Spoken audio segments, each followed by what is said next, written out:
جس عورت کی عادت ہے اتنے دن نماز نہیں پڑھیں گی، اتنے دن روزہ بھی نہیں رکھیں گی، لیکن روزے کا فریضہ اتنا اہم ہے۔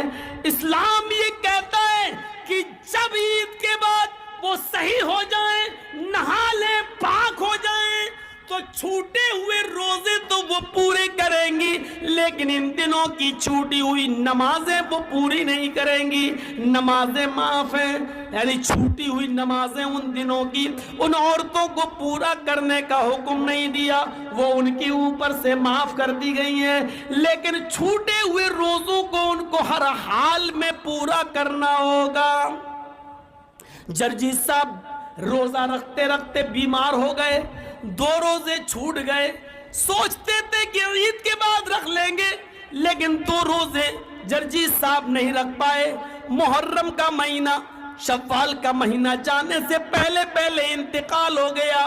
جرجی صاحب کے جو 2 روزے چھوٹ گئے ہیں، ان کو پورا رکھنا تھا، بیماری کی وجہ سے چھوٹے، ان کو پورا رکھنا تھا دوسرا سال روزہ آنے سے پہلے، لیکن انتقال ہو گیا، تو یہ مرنے کے بعد بھی میرے اوپر سے معاف نہیں ہے۔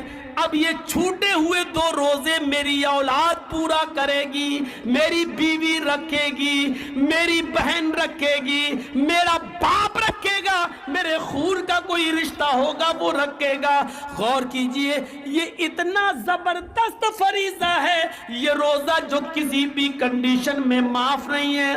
بہت زیادہ کوئی بوڑھا آدمی ہے جو روزہ ہی نہیں رکھ سکتا ہے، اس کی اوپر سے بھی معاف نہیں ہے، ہر روزہ نہیں رکھے گا، لیکن ہر ایک دن کے روزے کے بدلے میں مال فدیہ دے گا۔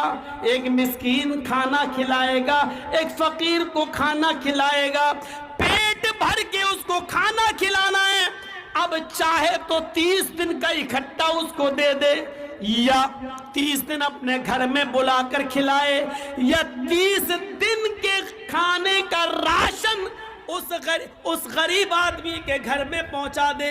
لیکن راشن پہنچانے سے پہلے سمجھ لینا، صرف چاول پہنچاؤ گے تو نہیں چلے گا، راشن جب پہنچاؤ گے تو 30 دن کا پورا راشن پہنچانا پڑے گا۔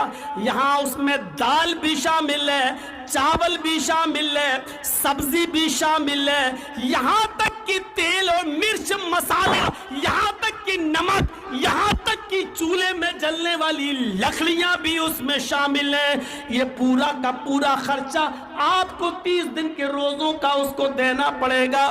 یہ روزہ اتنا بڑا فریضہ ہے جو کسی بھی کنڈیشن میں معاف نہیں ہے میرے بھائیوں، لیکن اسلام یہ کہتا ہے جرجی صاحب بیمار ہیں، جرجی صاحب روزے سے ہیں، جرجی صاحب کے بغل میں پڑوس میں رادھے کرشنا نام کا